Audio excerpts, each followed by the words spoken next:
subito a Gregorio Manucci dell'Ordine dei Geologi e vicepresidente dell'Ordine dei Geologi della Lombardia.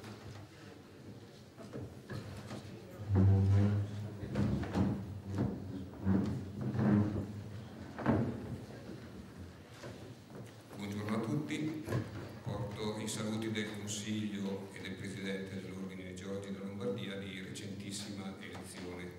Ci siamo instaurati nel mese di luglio, alla fine del mese di luglio di quest'anno. Allora, il mio intervento,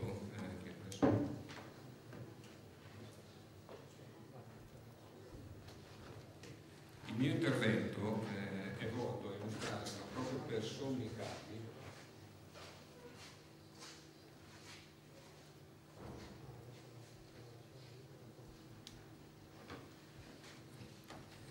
capi quella che è la normativa tecnica vigente in Regione Lombardia per l'analisi del rischio sismico e riportare quella che è stata un'esperienza derivata proprio dall'applicazione, un'esperienza specifica derivata dall'applicazione di questa normativa. Devo premettere che mi devo scusare se in qualche momento scambio ruolo. Io sono vicepresidente dell'Ordine, ma sono anche dipendente, dirigente dell'ARPA, per cui ho un ruolo che è a cavallo delle due funzioni. La normativa a cui facciamo riferimento si basa sulla classificazione sismica vigente in Regione Lombardia, che è quella riportata. Il verde indica i comuni classificati in classe 4, il giallo in classe 3 e il rosso in classe 2. Come vedete di rosso ce n'è poco, fortunatamente. Diciamo, siamo un paese verde, una regione verde, quindi il verde predomina. C'è anche questa anomalia sulla quale non mi soffermo, eventualmente ci si può ritornare, che riguarda il comune di Varzi, che è classificato in zona 2. Sostanzialmente i comuni in classe 2, nessun comune in classe 1, i comuni in classe 2 sono pochi, sono 41, quindi equivalgono a meno del 3% del territorio lombardo. La normativa vigente è nata parecchi anni fa, abbiamo cominciato a lavorarci nel 97, è andata in vigore nel 2005 ed è stata aggiornata nel 2008 a seguito dell'approvazione delle norme tecniche sulle costruzioni approvate con decreto del 14 di gennaio del 2008. Alla fine del mio intervento, come vi dicevo prima, porterò l'esempio di questo lavoro applicativo, lo chiameremo progetto Gordio, che è stato iniziato a gennaio del 2008 e è concluso verso settembre del 2008. Sostanzialmente la normativa tecnica cosa dice? Dice che il geologo in tema di classificazione sismica di dettaglio del territorio deve lavorare su 3 livelli. Un primo livello che potremmo dire che è un livello empirico basato sostanzialmente sull'analisi dei dati sul territorio, un secondo livello che invece richiede già delle valutazioni più specifiche, pur non richiedendo necessariamente indagini in situ, tipo prove geotecniche, sondaggi o misure di velocità sismica. E un terzo livello che invece è dedicato quasi esclusivamente alla progettazione e alla pianificazione di dettaglio all'interno di piani che prevedono la realizzazione di opere, edifici, strutture, infrastrutture dove c'è alta concentrazione di persone o dove il lesionamento di queste strutture possa determinare danni ingenti sul territorio in termini ambientali o di compromissione delle infrastrutture viarie. Ripeto, non entro in dettaglio, solo qualche flash sugli aspetti procedurali, sulla filosofia di questa normativa che abbiamo fatto fatica a scrivere, ma soprattutto abbiamo fatto fatica a spiegare e che molti professionisti in questo momento ritengono ancora di difficile attuazione. Il livello 1 e il livello 2, come dicevo prima, sono obbligatori in fase di pianificazione, in funzione della zona di appartenenza, vale a dire che il grado di approfondimento o la limitazione a livello 1 o il proseguire a livello 2 addirittura 3 dipende sostanzialmente dalla classe sismica di cui ci riferiamo, quindi la classe 1, la classe 2, la classe 3 o la classe 4. E se nel livello 2 si dimostra, date alla mano e quindi verifiche sul campo, che la normativa nazionale è inadeguata, si può passare a livello di approfondimento 3 anche senza arrivare a livello di progettazione. Questa procedura, chi volesse la può trovare sul sito della Regione Lombardia, poi darò riferimenti specifici. Questa procedura è basata sul classico riferimento, io direi convenzionale, nel tempo di ritorno dei 475 anni con una probabilità di eccedenza di circa il 10% in 50 anni. Questo è uno schema estremamente riassuntivo che dice che cosa bisogna fare a livello di pianificazione di dettaglio o a livello di progettazione, applicando la normativa tecnica di Regione Lombardia in funzione della zona sismica. Quindi c'è subito un'evidenza che la zona 2 e la zona 3 vengono tra loro accorpate, mentre la zona 4 vive vita sua. E anche nella zona 4 la fase, il livello di fase 1, quindi di fase di pianificazione, è comunque obbligatoria, mentre diventa, sempre relativa alla zona 4, diventa obbligatoria in fase di pianificazione se si raggiungono certe condizioni che dopo vi farò vedere.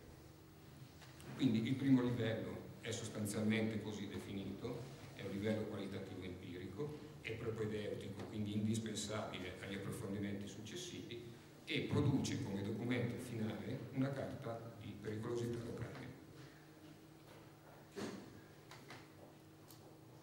Il livello 1 prevede la definizione all'interno della carta di pericolosità locale quelli che sono gli scenari di pericolosità sismica locale, che sono indicati con queste sigle. Come vedete, queste verifiche un geologo che ha anche conoscenza del territorio può fare in genere normalmente con un rilievo di dettaglio e sulla base della documentazione disponibile. Ripeto, non è indispensabile l'esecuzione di nessuna indagine. Da questa classificazione si elaborano gli scenari di pericolosità locali, che richiedono necessariamente il passaggio a livello successivo se ci sono scenari sempre qualitativi suscettibili di identificazione, vale a dire gli scenari Z3 e Z4.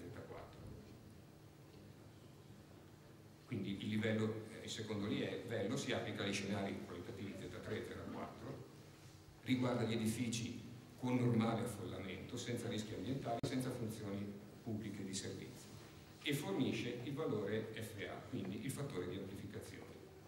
Il fattore di amplificazione si riferisce anche qui convenzionalmente a due periodi di oscillazione che sono uno compreso tra 0,1 e 0,5 e l'altro fra 0,5 e 1,5, in funzione sostanzialmente dell'altezza e della rigidità degli edifici. Arrivo alla conclusione del mio intervento, che vuole essere assolutamente molto preliminare, poi lascio l'analisi degli aspetti tecnici ai relatori sicuramente che seguiranno e anche più autorevoli di me. Quello che mi preme riportare è questo progetto sperimentale che abbiamo chiamato progetto Bormio, che è stato il primo caso di applicazione totale della normativa tecnica di Regione Lombardia in un'area ristretta. Un'applicazione che è stata fatta da geologi con esperienza in campo sismico praticamente nulla. Quindi era una verifica sul campo se la normativa prima funzionasse e in secondo luogo se fosse assolutamente applicabile. La domanda è perché Bormio? Bormio sta in Valtellina, in una zona 4, in cima alla valle.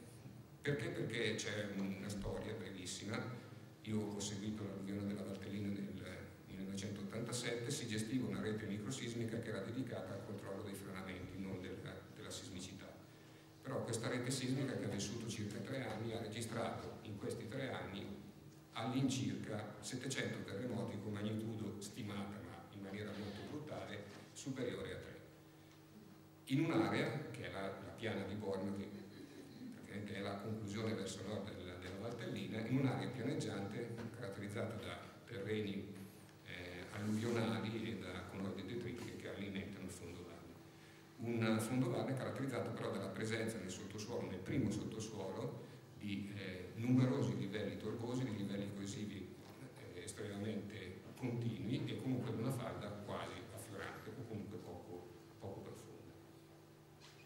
Per cui il progetto Bormio, sviluppato con il Comune di Bormio, ha permesso di fare, attraverso delle analisi sismiche locali rese possibili da 7 stazioni sismiche tenute in sito per circa 60 giorni, 3 fisse e 4 mobili, una caratterizzazione della risposta sismica locale.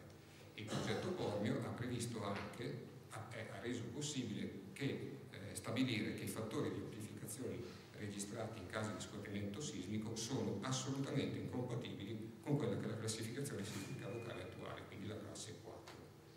Ricordo a questo punto che a Bormio nel 1999, 29 dicembre, quindi qualche giorno prima di Capodanno, INGV, io ero presente, ha registrato questo terremoto di magnitudo 4,9, sentito molto bene dalla popolazione, c'è stato un fuggi dagli alberghi al 29 di dicembre, temperatura esterna, è successo intorno alle 10 di sera, temperatura esterna meno 12, molta gente in pigiama, addirittura in mutande, fuori da Bormio. Il giorno dopo c'è stata una diaspora, Bormio si è spopolata, tenendo presente che Bormio ha normalmente una popolazione residente di 3.000 abitanti, in quelle occasioni raggiunge i 17.000 abitanti. Questo è il quadro, non deve essere un quadro allarmistico, ma questo è il quadro di come la non conoscenza sismica potrebbe determinare dei problemi su una città turistica come Bormio gravissima. Ultima osservazione, che è anche la conclusione. Prima il prefetto Gabrielli diceva giustamente: la prevenzione la facciamo attraverso i piani di protezione civile. Sono assolutamente d'accordo. Bormio ha un piano di protezione civile redatto nel 1988, aggiornato nel 1989, nel 90 e nel 91, non più aggiornato nel 91 ad oggi. È un piano dove c'è scritto qualunque cosa riguardi il problema da frana e da alluvione. Non c'è una sola riga che riguardi il rischio sismico. E